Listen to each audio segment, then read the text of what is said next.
Lenga kuin kanyang tanah chu pro hawo kawau te le kreto berdua chót cao lengu quay lu mùa khối nguyên tê kiêng tràn lô bom cuối như ba kiêng hối lâng lô bọn con lý tay sai khá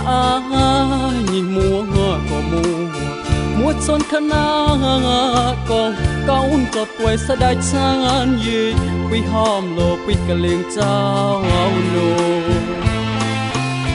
cao nô mùa lấy cho mỗi mong là một nông tịch chan cao mùa lo nên mong rau cả liền trao lần như cao cả nhanh cục mong là mong ngọt đồ mỗi mong hà tịch sàn cao gì nên mong than hoa tình lệ bao hoa thọ cao vào nó nhi cao nậu lệ và con nà cái liên cháu học lơ pro nhỉ cao cho mỗi mong là mong nô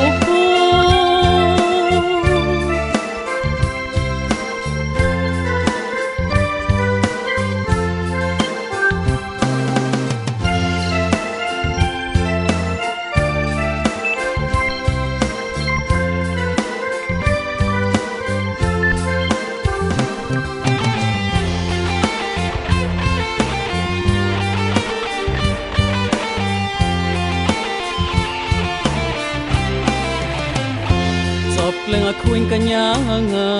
tanah chu pro hawo kawau te le kreto berdua chót cao lengu quay lu mùa khối huynh tê kiêng tràn lô bom cuối như ba kiêng là hối lâng lô bọn con lý tay sai khá nhìn mùa của mùa xuân khana con cao chọt quay sa đại chan gì quy hòm lô quy cả liền trao nô cao nô mùa lấy cho mỗi mong là món nô tịch chan cao mùa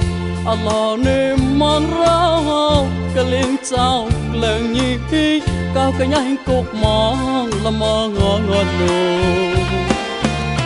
mỗi mong hà tịch sàn cao gì nên mong than hoa tĩnh lệ bao hoa thọ cao nó nhi cao nậu lệ và con nào cái liên cháu học lơ pro nhỉ cao cho mỗi mong là mong nô